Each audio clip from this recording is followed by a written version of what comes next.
Bonjour et bienvenue. Aujourd'hui, nous allons continuer donc les vidéos sur le logiciel Flash ou Animate d'Adobe.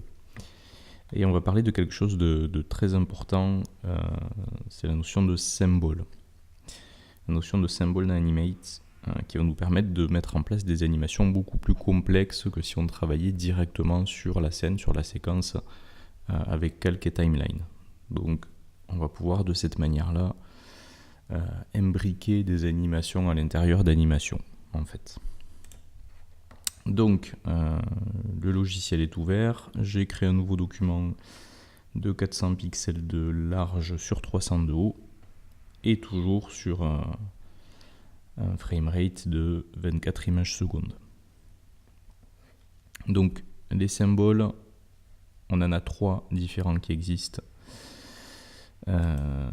Nous avons les symboles de type clip, les symboles de type bouton et les symboles de type graphique. En gros, lorsque vous souhaitez manipuler un élément non animé, donc créer un élément non animé, vous allez utiliser la notion de symbole graphique, sachant qu'un symbole graphique peut très bien se retrouver utilisé à l'intérieur d'une animation. Mais le graphique en lui-même n'est pas animé. Vous avez ensuite les symboles de type clip, donc c'est ce que vous utilisez pour mettre en place une animation.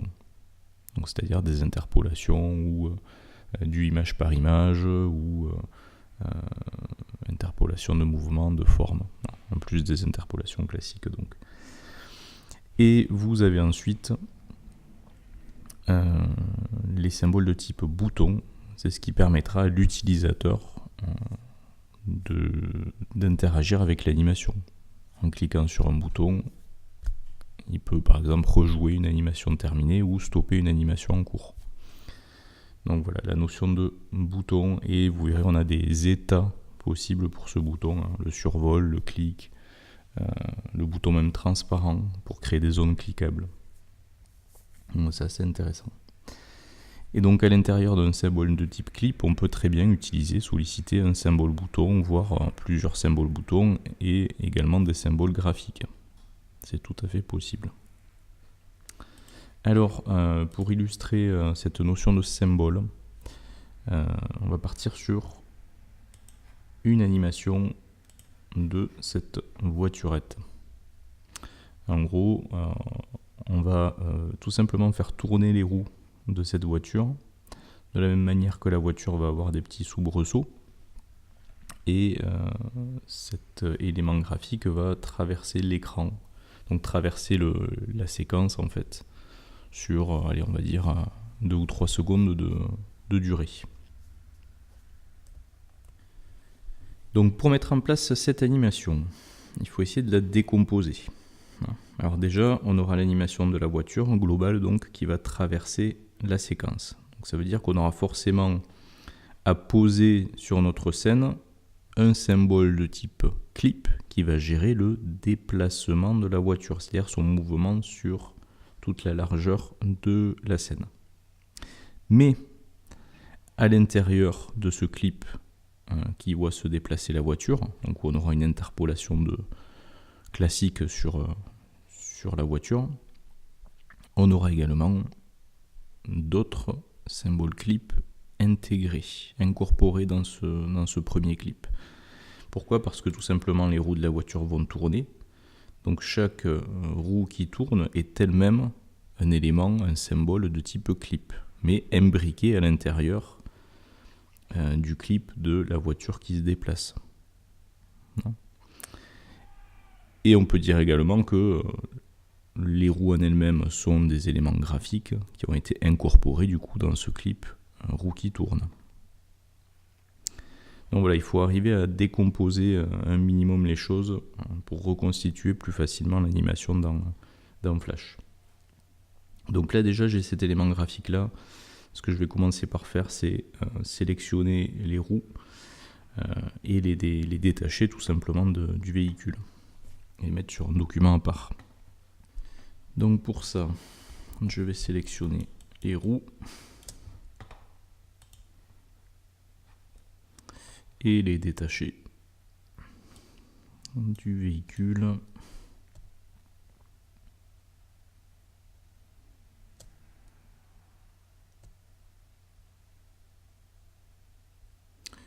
Donc je vais réaliser la manip et on se retrouve juste après.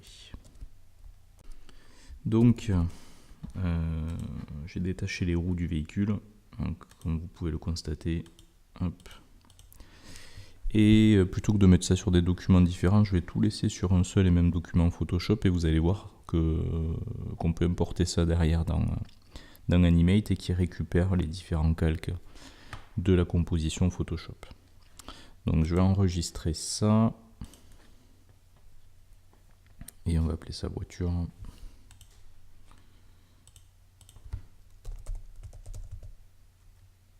Voilà. Et derrière, dans Animate, vous avez ici la notion de bibliothèque. Et la bibliothèque, par défaut, bien sûr, elle est vide. Et vous allez voir qu'à chaque fois que vous créez des éléments, des symboles dans Flash, les symboles se stockent dans la bibliothèque. Et à chaque fois que vous allez importer également des éléments provenant de l'extérieur, comme ici le document Photoshop, il apparaîtra aussi dans la bibliothèque. Donc pour importer, c'est comme pour les autres logiciels de la suite Adobe, vous passez par Fichier et Importer. Et là, on vous laisse le choix, soit d'importer directement sur la scène l'élément, ou alors de le mettre dans la bibliothèque. Donc moi, je vais le mettre dans la bibliothèque puisque je ne vais pas directement gérer mon animation sur la scène. Je vais passer par des symboles pour stocker mes animations. Donc, importer dans la bibliothèque. Et donc sur le bureau, je retrouve le fichier Photoshop. Alors là on me dit conversion de calque, conserver les chemins et les effets, j'en ai pas spécialement besoin, je peux aplatir les calques. Le texte pareil. Et convertir les calques en calque animate. OK. Donc voilà, je me retrouve ici avec le fichier PSD de la voiture. Et vous voyez qu'il m'a associé ça à un calque, à un groupe de calques, pardon. Et à l'intérieur, je retrouve les différents calques qui constituent mon PSD.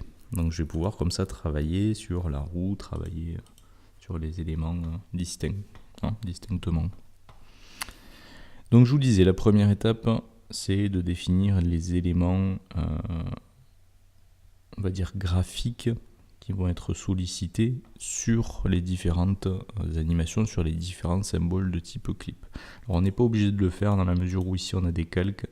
Les calques peuvent se substituer aux symboles graphiques en fait. Et donc la logique serait de dire qu'on insère un nouveau symbole de type graphique, c'est-à-dire l'élément graphique statique. Donc roue avant. Et on fait OK. Et là, on se retrouve non plus sur la séquence, mais au niveau du symbole roue avant. Et tout simplement, ce que je vais faire, je vais aller chercher la roue avant. Alors, je pense que c'est le calque 1. Et je vais mettre ça dans mon symbole graphique. Donc, l'idée, c'est d'essayer de centrer, vous voyez, l'objet dans le symbole. Encore que, ce n'est pas une obligation. Du coup, je me rends compte que le nouveau symbole roue avant apparaît dans ma bibliothèque, ici. Et ceci signifie que c'est un symbole graphique, non animé. Donc une fois que j'en ai terminé avec la création de mon symbole graphique, je peux ici, en cliquant sur séquence 1, revenir sur la scène qui normalement est toujours vide. Et je réitère l'opération, c'est-à-dire que je crée le nouveau symbole graphique roue arrière, en passant par insertion, nouveau symbole ou CTRL F8 en raccourci clavier. Toujours un symbole graphique et là je vais l'appeler roue arrière.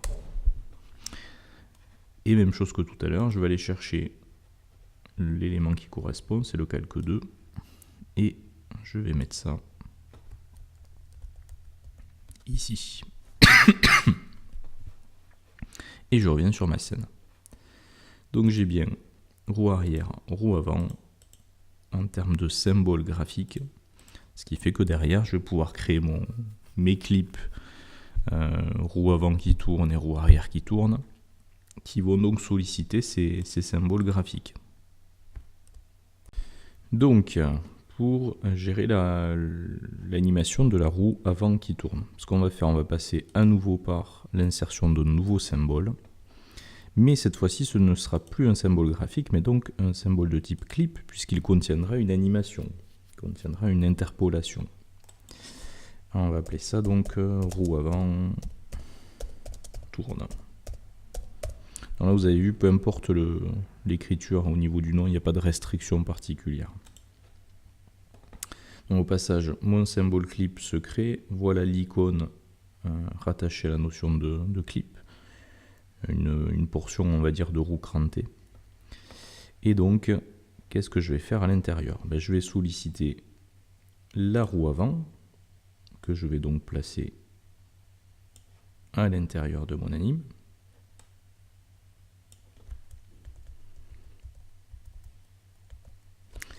Et derrière, je vais solliciter aussi la timeline, puisque je vais effectuer une animation, donc une rotation en l'occurrence. Alors en combien de temps la rotation va s'effectuer? Il faut que ce soit quand même relativement rapide, je dirais à peu près une demi-seconde. Vu qu'on est sur 24 images secondes, ça nous donnera 12 images. Donc première image, j'ai mon symbole graphique de roue. Donc si je veux la même chose en image 12 pour pouvoir animer cette roue, il faut que j'insère par le biais d'un clic droit une image clé. Alors, je me retrouve à l'image 1 et à l'image 12 avec le même élément graphique.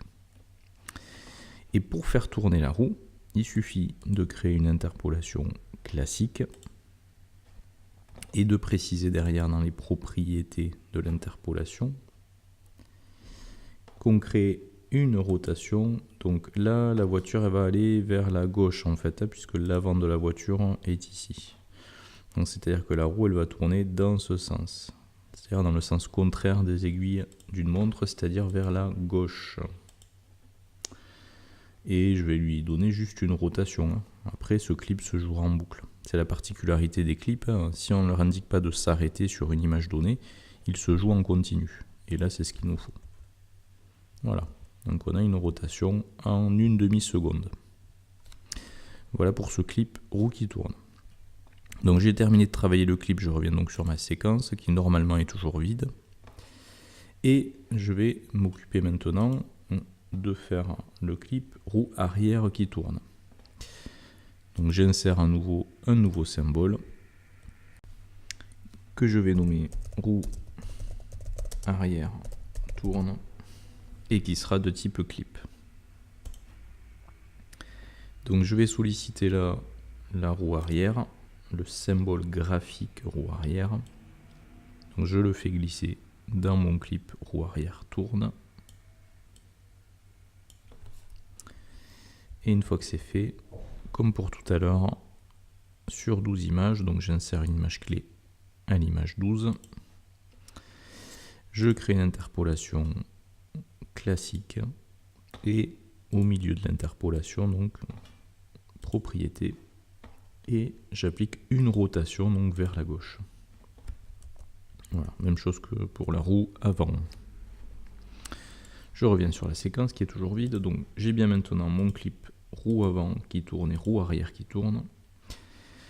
Je vais pouvoir donc maintenant mettre en place le clip voiture avec roue qui tourne, donc sur lequel je vais avoir mes deux clips roue qui tournent, avec en plus l'élément graphique donc de la carrosserie de la voiture. Peut-être même que cette carrosserie, je vais d'abord l'animer pour faire les espèces de soubresauts qui sont rattachés on va dire à la déformation de la route et aux suspensions. On va faire ça d'abord. Donc à ce moment-là, il faudrait que je crée à nouveau un symbole de type clip. Je vais l'appeler voiture voiture soubresaut. Allez. Et donc qu'est-ce que je vais solliciter sur ce clip là? Je vais solliciter le calque de la carrosserie. Alors vous pouvez dézoomer, vous avez ici le pourcentage de zoom, ou CTRL- pour dézoomer aussi, c'est comme dans Photoshop.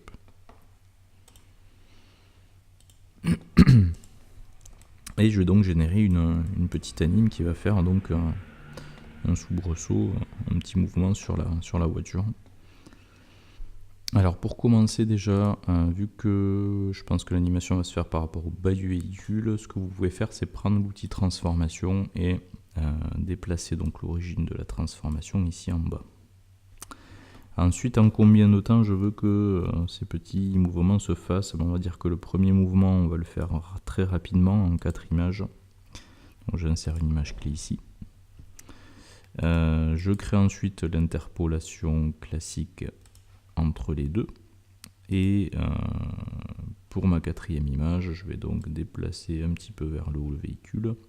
Et ce que permet l'outil transformation, ce qui est assez intéressant, c'est, vous voyez, si vous vous mettez à l'extérieur d'une poignée, proche de la poignée, vous pouvez appliquer une rotation qui s'effectue par rapport à ce point-là, central. Donc du coup, voilà ce que ça me donne. Donc, pareil, je vais continuer cette interpolation, c'est-à-dire je vais mettre, allez, 3 images après, et j'insère une image clé. Je pense à faire un clic droit entre les 2 images et à créer l'interpolation classique.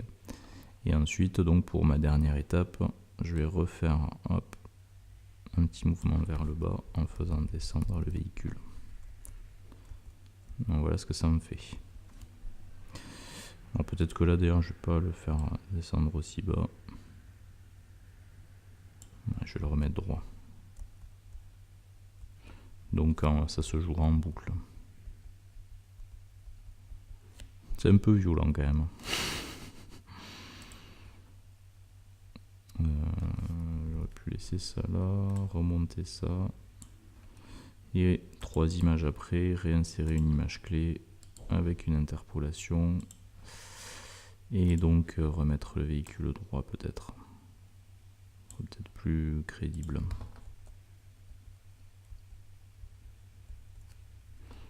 Et aussi penser à remettre cette image-là, l'image exactement à la même position que la précédente. Alors pour ça d'ailleurs, vous avez la possibilité d'afficher les informations. Alors les informations, vous les avez où? Toc toc toc. Info, fenêtre info. Et ça vous indique le positionnement de l'objet XY. Là on est à -4, -26. Je peux très bien dire lui. Si je reviens dans fenêtre info, je le remets à -4 et -26 pour être sûr d'avoir les éléments au même endroit. Et j'essaie de le remettre droit si j'y arrive. Hop. Voilà. Voilà ce que donnerait ce clip là. Donc je reviens sur ma séquence. Et maintenant que j'ai les roues qui tournent, que j'ai la voiture qui fait le soubresaut, je vais constituer l'assemblage des 3 clips. Et obligatoirement, ça doit se faire dans un seul clip, dans un seul et même clic. Pouf, je vais y arriver. On ne peut pas insérer des éléments clips dans un élément graphique, ça n'est pas possible, puisqu'un élément graphique ne peut pas être animé, n'est pas animé, ne contient pas d'animation. Donc je vais réinsérer un nouveau symbole de type clip. Donc je vais l'appeler voiture. Allez, voiture avec roue qui tourne, pour que ça soit bien plus parlant. Et donc j'aurai besoin de quoi? Je vais avoir besoin donc de voiture soubresaut. Hop. Je vais dézoomer un petit peu. Donc cet élément sera animé. Je vais appeler le calque voiture. Allez, on va l'appeler voiture.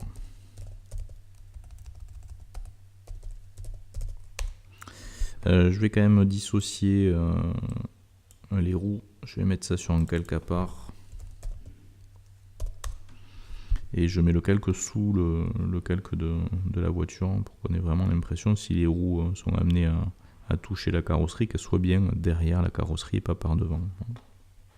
Donc la roue avant qui tourne, je vais la mettre ici. Et idem, la roue arrière ici.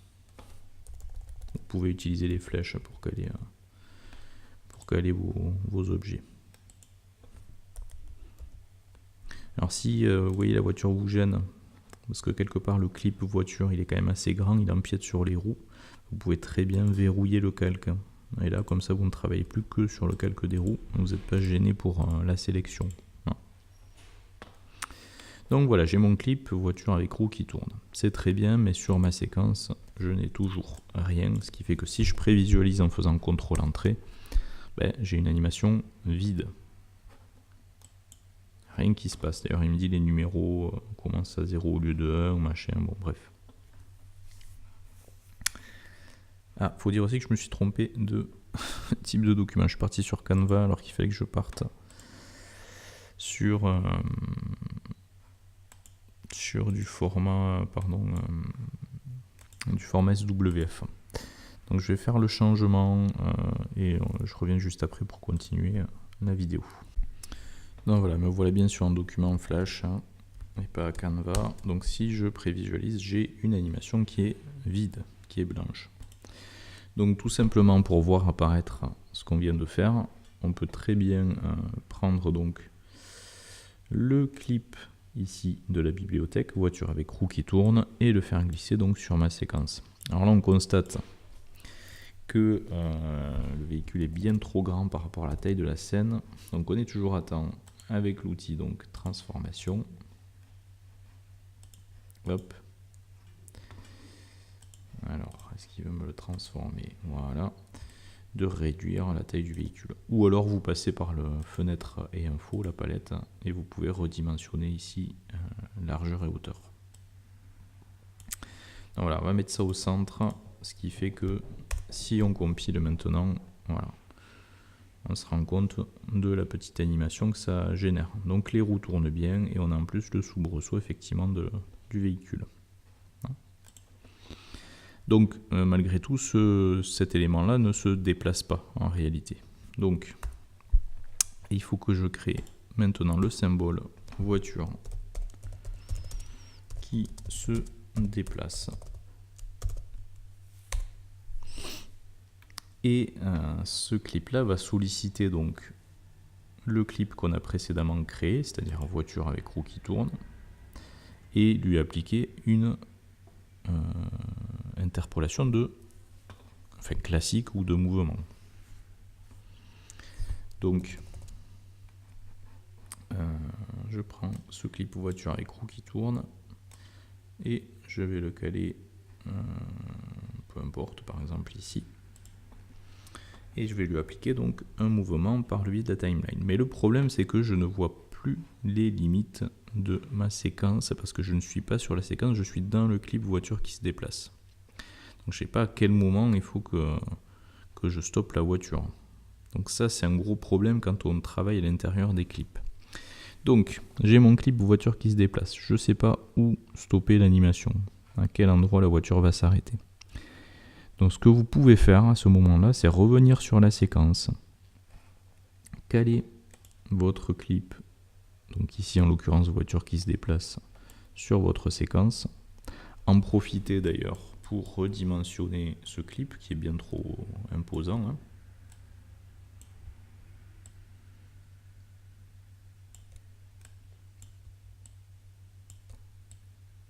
Donc là je veux dire que la voiture au départ n'est pas visible.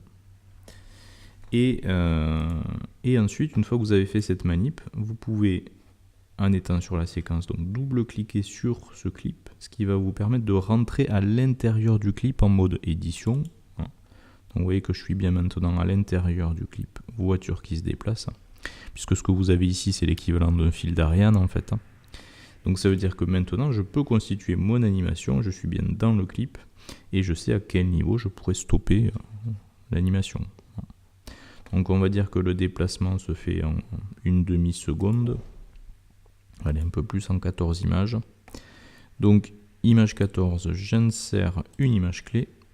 Je crée l'interpolation classique. Et pour la dernière image, je dis que la voiture, elle est ici. Donc résultat, ça va me donner ceci. Alors dans la prévisualisation, vous ne voyez pas les clips imbriqués s'animer en fait. Donc on voit pas les roues tourner, on voit pas la carrosserie sautiller, c'est normal. Il faut obligatoirement prévisualiser en faisant CTRL-Entrée pour avoir le rendu final. Alors c'est très très rapide. Donc, je pense qu'on va faire ça plutôt sur allez, 31 images. On va voir un petit peu plus.